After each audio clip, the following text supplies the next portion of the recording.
আসসালামু আলাইকুম।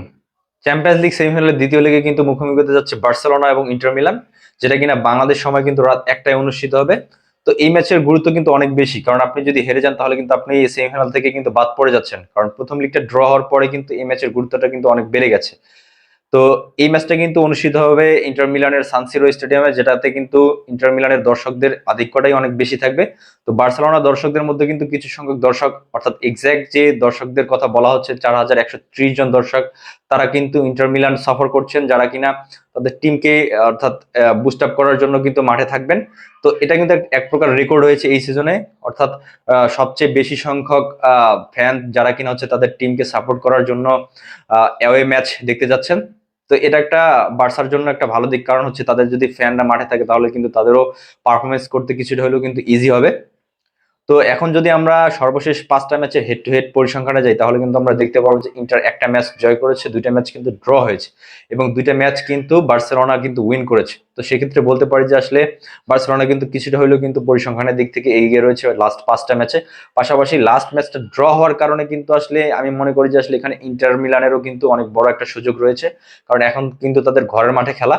তো সেক্ষেত্রে কিন্তু তাদের যে সমর্থকদের যে একটা বাঁধ ভাঙা উল্লাস রয়েছে, এবং পাশাপাশি তাদের যে এক্সট্রা একটা সমর্থন রয়েছে, সেটা কিন্তু তারা কাজে লাগাতে পারলে কিন্তু ডেফিনেটলি তারা কিন্তু তাদের পরে কিন্তু রেজাল্টটা নিয়ে আসতে পারবেন।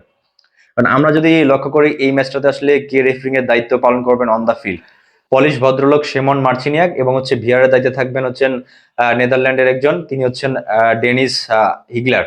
তো এর পাশাপাশি আমরা যদি একটু প্রেস কনফারেন্সের দিকে তাকাই, তাহলে কিন্তু আমরা দেখতে পারবো যে আসলে প্রেস কনফারেন্সে কিন্তু আসলে হ্যান্সি ফ্লিকে কিন্তু লামিন ইয়ামাল সম্পর্কে প্রশ্ন করা হলে তিনি কিন্তু লামিন ইয়ামাল সম্পর্কে কিছু স্বচ্ছ তথ্য দিয়েছেন, যে তার মতে হচ্ছে লামিন ইয়ামাল কিন্তু একজন জিনিয়াস, এবং তিনি তার এই এজে যে ধরনের উইথ দ্য বলে আসলে পারফরমেন্স করছেন সেটা কিন্তু অসাধারণ তার কাছে মনে হয়েছে, এবং লাস্ট ম্যাচে তিনি যে পারফরমেন্স করেছেন সেটাও কিন্তু আসলে তিনি টিমের সবাইকে করার একটা অনুপ্রেরণা যেন খুঁজে পান তার কাছ থেকে, সেটা কিন্তু নিতে বলেছেন।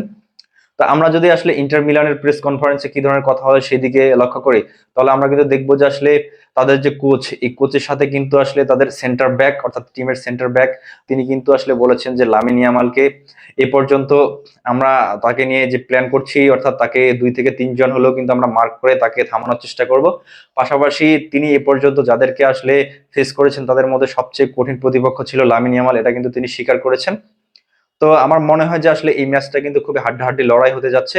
ডেফিনেটলি যে টিম ভালো করবে সেই টিমই জিতবে, তবে আমার মনে হয় বার্সেলোনা কিছুটা হলেও কিন্তু এগিয়ে থাকবে। এই ম্যাচে কিন্তু কিছু কিছু গুরুত্বপূর্ণ প্লেয়ারকে দুই দলে মিস করতে যাচ্ছে। তার মধ্যে বার্সা কিন্তু মিস করতে যাচ্ছে কুন্দেকে, এবং হচ্ছে তারা কিন্তু আলেহান্দ্রো বালদেকেও মিস করতে যাচ্ছে। এই দুজন কিন্তু আসলে বার্সার হয়ে কিন্তু এই ম্যাচটা খেলতে পারবেন না। আবার অপরদিকে আপনি যদি লক্ষ্য করেন ইন্টার মিলানের দিকে, ইন্টার মিলানের কিন্তু পাওয়ার্ড কয়েকদিন আগে কিন্তু তিনি ইনজুরিতে পড়েছিলেন, এবং তিনি ইনজুরি থেকে সেরে কিন্তু ট্রেনিং সেশন গুলো করছিলেন, হঠাৎ করে তিনি কিন্তু সেখানেই কিন্তু ব্যথা অনুভব করেছিলেন। তো তারপরে কিন্তু তাকে আবার কিন্তু স্কোয়াড থেকে বাদ দেওয়া হয়েছিল। এর পাশাপাশি কার্বনিও কিন্তু আসলে এই ম্যাচটা খেলতে পারবেন না। তবে ইন্টারের জন্য সুখবর রয়েছে যে তাদের ক্যাপ্টেন কিন্তু ব্যাক করছেন, অর্থাৎ লাউতারো মার্টিনেজ কিন্তু ইনজুরিতে পড়েছিলেন প্রথম লেগে। তো এই লিগে তিনি কিন্তু আসলে ফিট হয়ে কিন্তু মাঠে নামছেন, এবং তিনি কিন্তু ক্যাপ্টেন্সির আর্মব্যান্ড পরে হয়তো বা মাঠে নামবেন। অপরদিকে আপনি যদি বার্সার দিকে লক্ষ্য রাখেন, তাহলে কিন্তু বার্সার রবার্ট লেভেনডস্কিও কিন্তু কিছু ম্যাচ ইনজুরির কারণে তিনি কিন্তু পার্টিসিপেট করতে পারেননি, তবে তিনিও কিন্তু ব্যাক করছেন। তবে মুন্ডোর একটা রিপোর্টে কিন্তু বলা হচ্ছে যে আসলে তিনি হয়তো বা প্রথমে একাদশে থাকবেন না, তবে সাবস্টিটিউট হিসেবে তাকে নামানো হতে পারে। তো ম্যাচের ফলাফল কি হতে পারে আপনি কিন্তু এই ভিডিওর কমেন্ট বক্সে জানাতে পারেন। আপনার কমেন্টস গুলো আমাদের কাছে খুবই গুরুত্বপূর্ণ।